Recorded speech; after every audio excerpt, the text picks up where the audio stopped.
Mein Kampf is a highly controversial and historically significant book written by Adolf Hitler, the leader of Nazi Germany. The book outlines Hitler's ideology, including his anti-Semitic and racist beliefs, and serves as a manifesto for his political goals and ambitions. Mein Kampf, which means My Struggle, is an autobiographical manifesto of Nazi Party written by Hitler while imprisoned following the failed Beer Hall Putsch of November 1923, which meant to overthrow the government, inspired after Benito Mussolini's 1922 coup in Italy. Adolf Hitler wrote Mein Kampf in 2 volumes. The first volume was written while he was imprisoned in Landsberg prison, Bavaria, after the failed Beer Hall Putsch in November 1923. During his imprisonment, Hitler dictated the book to his loyal follower Rudolf Hess. The first volume was published in 1925. The second volume was written after Hitler's release from prison and was published in 1926. In Mein Kampf, Hitler outlines his political ideology, racial theories, and his plans for Germany's future, which included the expansion of German territory and the establishment of a totalitarian state. Hitler received a sentence of 5 years for plotting to overthrow the government. In prison he devoted himself entirely to the book. As he continued, he realized that it would have to be a 2-volume work, with the first volume scheduled for release in early 1925. After slow initial sales, the book became a bestseller in Germany following Hitler's rise to power in 1933. Before we start the review, you need to know that from the 19th to the mid-20th century the doctrine of white supremacy was prevalent. French writer and diplomatist Arthur de Gobineau wrote about the superiority of the white race, maintaining that Aryans, which are Germanic peoples, represented the highest level of human development, which he argued in his essay titled, Essay on the Inequality of Human Races. According to 19th-century British writers such as Rudyard Kipling, Charles Kingsley, Thomas Carlyle, and others, it was the duty of Europeans, the white man's burden, to bring civilization to non-white peoples through beneficent imperialism.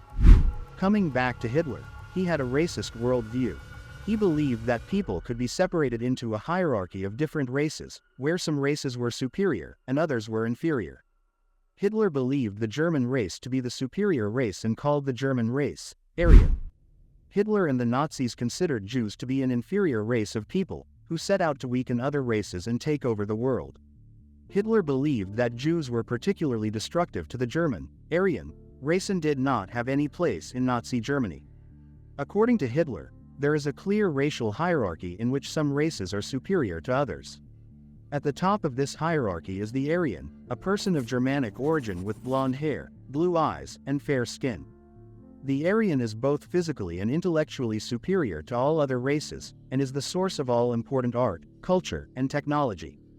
Inferior races in the hierarchy include the East European Slavic peoples, including Czechs, Russians, and Poles, and Jews. Hitler expresses a very negative view of Jews and describes them as calculating, cold-hearted, opportunistic liars and a threat to nationalism and German identity. He also theorizes that the Jewish people are secretly trying to conquer the world by spreading undesirable forms of government like social democracy and Marxism, and schools of thought that promote equality and deprive Aryans of their innate superiority. He explains that the Jewish problem must be dealt with by creating a racially pure German state ruled by Aryans. Hitler also wrote that the Protocols of the Elders of Zion, a fabricated text which purported to expose the Jewish plot to control the world, was an authentic document. This later became a part of the Nazi propaganda effort to justify persecution and annihilation of the Jews. Hitler described that when he was in Vienna it was repugnant for him to see the mixture of races, of Czechs, Poles, Hungarians, Ukrainians, Serbs and Croats, and always that infection which dissolves human society, the Jew, were all here and there and everywhere. Hitler also wanted to rid Germany of the disabled, homosexuals, Roma and Sinti, and other minorities that did not fit into his idea of an Aryan race. Hitler stated that the destruction of the weak and sick is far more humane than their protection. Apart from this allusion to humane treatment, Hitler saw a purpose in destroying the weak, in order to provide the proper space and purity for the strong. He believed that the German, Aryan, race should dominate. His expansionist policies sought Lebensraum, meaning living space, for the German people. Hitler wanted to create a generation of young Aryans who were physically fit and totally obedient to his cult of personality. He believed these policies would unite Germany and ensure it was the strongest nation on earth. Hitler also proposes plans for expanding the Aryan state beyond Germany's borders.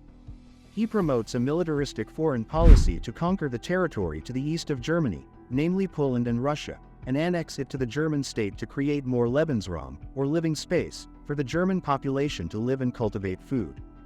The Slavic inhabitants of those lands are to be killed, driven out, or enslaved to make room for Hitler's pan-European German state. Hitler criticizes the Weimar Republic's willingness to accept German disarmament and to concede to the demands of Germany's enemies under the Versailles Treaty, and says that the new German state must strengthen its army and take a more aggressive approach in its dealings with foreign nations. In the second volume of the book, Hitler lays out the plans to achieve this pure German state and to expand its power. He criticizes the current practice of German naturalization, in which German citizenship is awarded to immigrants of diverse races based on residency in Germany rather than ethnicity. Hitler argues that citizenship should only be conferred upon German Aryans, and that German-born residents of other ethnicities may only be at most subjects, not citizens, of Germany. Hitler posits that German schools should help maintain the pure German state by teaching Aryan children the importance of blood purity and to not intermarry or mingle with inferior races. Hitler wrote that he was against any attempts to Germanize Slavs and criticized the previous attempts at trying to Germanize the Austrian Slavs. He also criticized people in pan-German movements in Germany who thought that forcing ethnic Poles living in Germany to speak the German language would turn them into Germans. He believed that would have caused a foreign race, by its own inferiority, to damage the dignity and nobility of the German nation. Hitler ends the book by thanking the German soldiers who died fighting for their country in the First World War and expressing confidence in the National Socialist Party to become the political vehicle for his ideas on racial purity. He claims that this party will continue to endure despite its enemies' efforts because of the righteousness of its ideas, and that Germany's position in the world will be strengthened if the party and its ideas come to rule. Hitler began to distance himself from the book after becoming Chancellor of Germany in 1933. He dismissed it as fantasies behind bars that were little more than a series of articles for the Völkischer Beobachter, which was Nazi newspaper. Mein Kampf, in essence, lays out the ideological program Hitler established for the Holocaust, by identifying the Jews and Bolsheviks as racially and ideologically inferior and threatening, and Aryans and National Socialists as racially superior and politically progressive. Hitler's revolutionary goals included expulsion of the Jews from Greater Germany and the unification of German peoples into one Greater Germany. Hitler desired to restore German lands to their greatest historical extent, way greater than First Reich and Second Reich. In terms of its writing style, Mein Kampf has been accurately described as turgid, repetitious, meandering, illogical, and, in its first edition, riddled with grammatical errors, a reflection of the author's limited education. Nevertheless, it demonstrated skillful demagoguery, effectively appealing to various discontented factions in Germany, including the ultra-nationalistic, the anti-Semitic, the anti-democratic, the anti-Marxist, and the militaristic segments of society. After World War II, various efforts were undertaken to limit access to the work. Post-war German law banned the sale and public display of books espousing Nazi philosophy. After Hitler's death, copyright of Mein Kampf passed to the state government of Bavaria, which refused to allow any copying or printing of the book in Germany. In 2016, following the expiration of the copyright held by the Bavarian state government, Mein Kampf was republished in Germany for the first time since 1945. Mein Kampf remains a historically significant but highly controversial and dangerous book. Its impact in today's world is largely negative, as it continues to fuel hate, extremism, and anti-Semitism.